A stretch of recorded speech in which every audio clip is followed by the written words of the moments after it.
We love the buddy movies. Hope and Crosby, Glover and Gibson, Buzz and Woody. There's just something about two different characters with two different approaches to a single goal, forced to work together, often with humorous results. Director Deran Sarafian brings us Gunmen.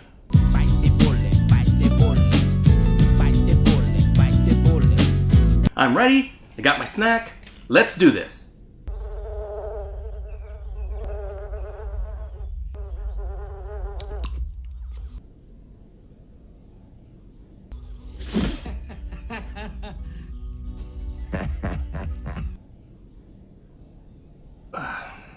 Well, okay then.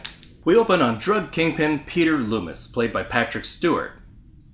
He's missing $400 million, and Armor O'Malley is tasked with retrieving the money. Armor is played by Denis Leary. It's gonna cost you. Don't toy with me, you fuck. I know, it's weird when he curses. The money was stolen by a guy named Carlos, who hid it on a boat. Well, they up and kill Carlos. Whoops. Before getting the info they need to find that boat. Carl has a brother. Yeah. Thanks.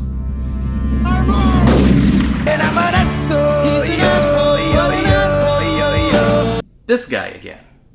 This is Danny, played by Christopher Lambert, as he's soon broken out of jail by Cole Parker, played by Mario Van Peebles.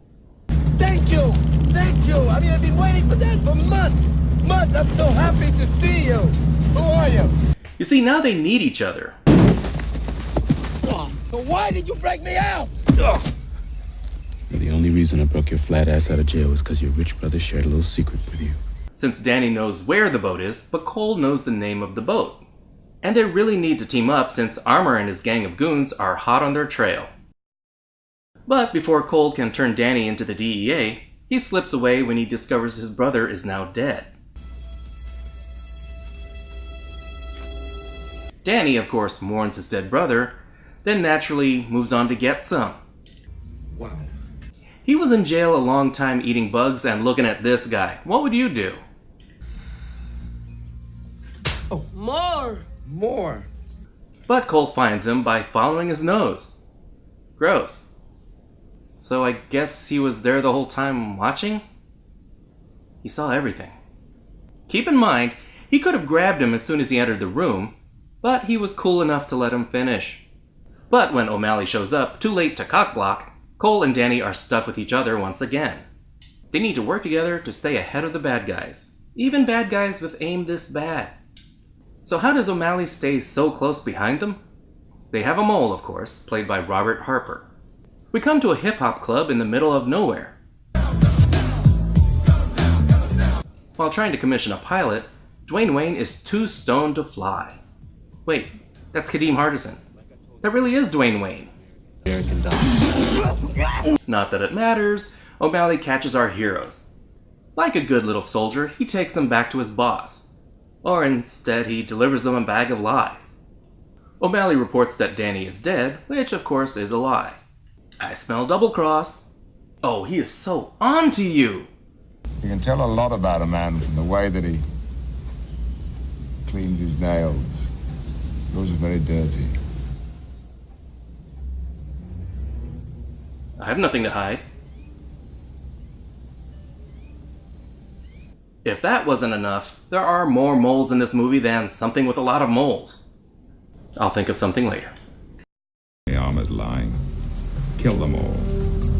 Either O'Malley is trying to get the location of the boat, or Danny is accused of witchcraft. He of course sings like a canary. I believe you! Back at Shea O'Malley, Cole is prisoner. Oh yeah, real mature. Door-to-door knife sharpening? What a country! Loomis sends his regards. That knife guy was pretty cool, even though he was like, sorry, I'm out of knives, I'm going home, guys. While everyone is distracted, Cole takes his chance to get away. And snitches get stitches, bitches. But Danny seizes the opportunity to bounce.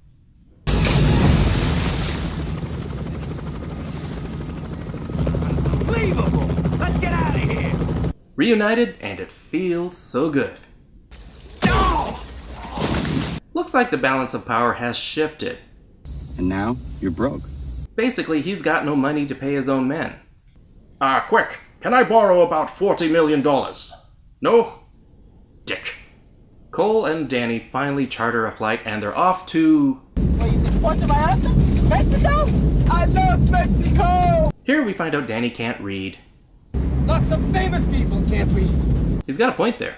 When they get to Puerto Vallarta, Danny shoots Cole in the leg for funsies.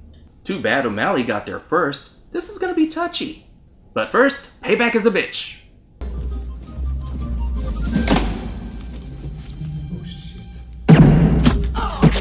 Is it wise going into a possible gunfight with 2 wounded men? Cole makes a phone call and gets enough information to know this guy is lying when he shows up. Told you this guy would be back. Cole ain't buying it. Just give me the name of the boat! Keep in mind, he just kicked the living shit out of him with his wounded leg. 3 times.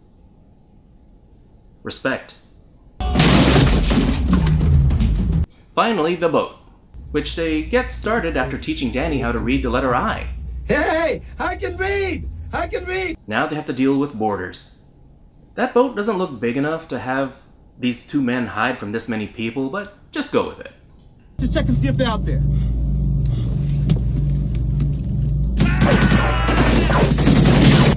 Alright, they're out there. No kidding! Cole sets a bomb down below just in time for the boss fights.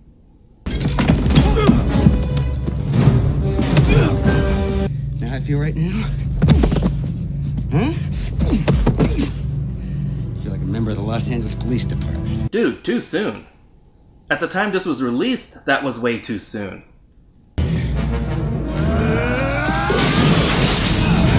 Everything works out.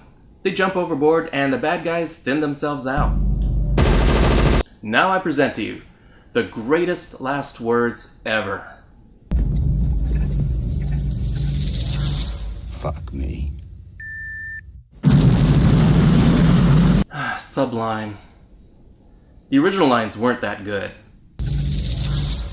Make America great. I pooped myself. Oh my. Get stuck, man. The boat's gone, and so is the money. Or is it?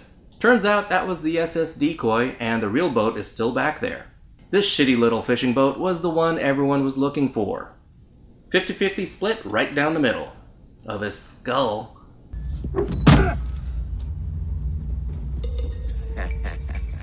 Nah, just kidding, they're cool now. I hope they can afford to fix all that nerve damage in their legs. That was Gunmen. Despite its R rating, there is an unreleased version that's 5 minutes longer with even more language and violence. As it is, Gunmen still has quite the edge. But even with all the action and violence, it's still a pretty funny buddy comedy. Mario Van Peebles could always play tough, but here he's tough with a soft edge. He's not a hardened action hero.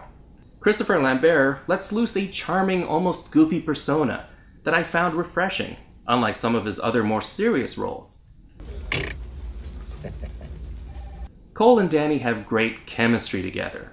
Both are likable, each one has their reasons to need and distrust each other. But like magnets, when pulled apart, they quickly find each other again. Because we need these guys together. They're hilarious. This movie was the first time I ever heard Patrick Stewart curse, and it was weird. It's a relatively small part. He's wheelchair-bound, frail, relegated to giving orders by writing checks his butt can't cash. Halfway through the movie, they realize they don't really need him and he's taken out. Denis Leary is the real bad guy here, and he is a menace. Brutal, cold-blooded, just the right bastard. You want this guy punished. And when he is, it's both hilarious and satisfying. He's awesome. I love Denis Leary. Various henchmen, moles, and other colorful characters they encounter don't really take anything away, but honestly, you could cut some of them out and we'd never notice. The hip-hop club in the middle of the wilderness, it's still pretty awesome. There's also some really weird out-of-nowhere cameos here. Dr. Dre, Big Daddy Kane, See, I know my hip-hop legends. Dr. Dre is the one with stethoscope, right? They also contribute to the soundtrack, which is probably how this all came together. Fast-paced, just under 90 minutes, so it just flies by. The humor and chemistry elevate this movie from what would have been a standard action flick. It's a lot of fun, and there's never a dull moment. The bad guys are pretty serious, although campy at times. The heroes are mainly played light, but not quite for laughs. But the tone isn't super serious. At times it can be downright goofy, and it works.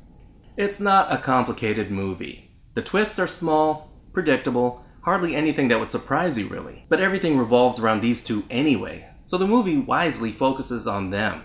Gunmen is a 4 out of 5. It's a fun romp, not too serious, not too silly.